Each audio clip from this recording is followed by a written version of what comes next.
For nearly 6 decades, Rav Ashi presided over the academy in Sura, orchestrating an intellectual undertaking of immense scale.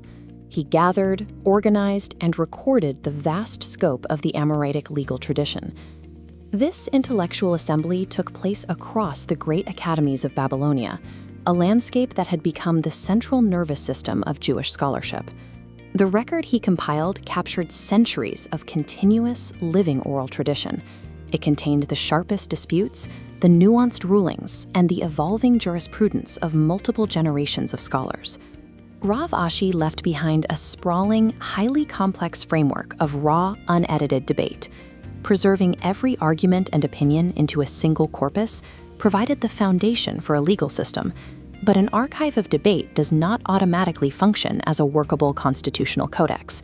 This structural challenge reached a critical threshold with the deaths of Rav Ashi and, shortly thereafter, his successor, Ravina. Their passing triggered a specific legal state known as Sof Hora'ah, which translates to the end of instruction.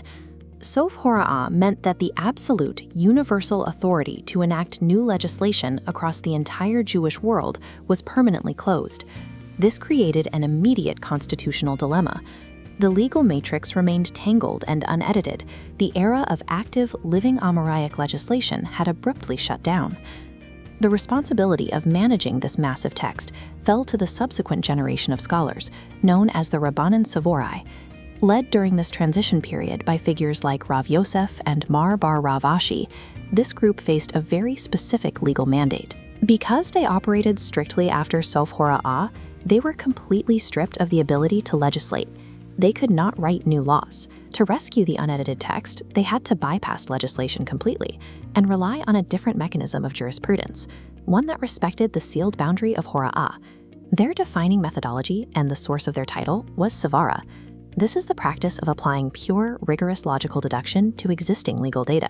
Savara maps the existing premises, resolving the structural tension by uncovering the logical pathways that already connect the data points. The Savaraim directed this deep analytical logic straight at the unresolved, raw debates left behind by Rav Ashi's compilation.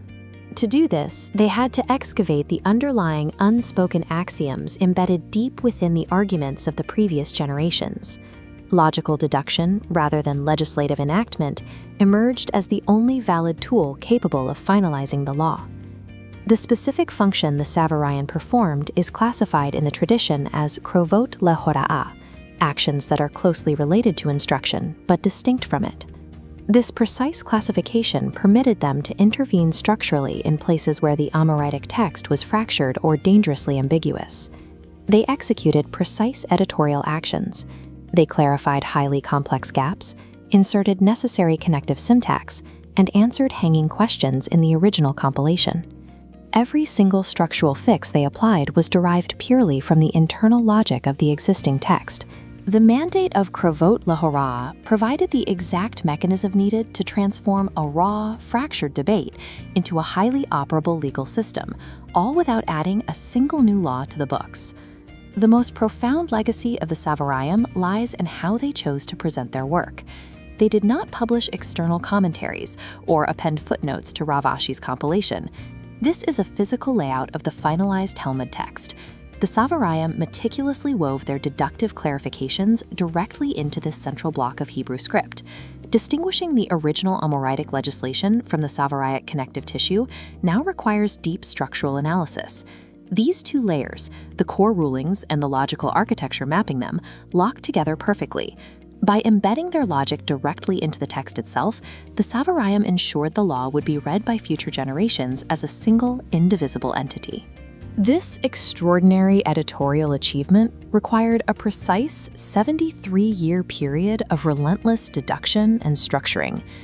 At this exact historical marker, the Babylonian Talmud was officially and permanently sealed. From this point forward, the text could never again be altered.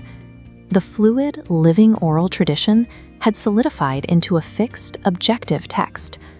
Through the triumph of rational agency and unyielding deduction, the Savaraim executed the final act of architecting the eternal, unalterable constitutional baseline of the Jewish people.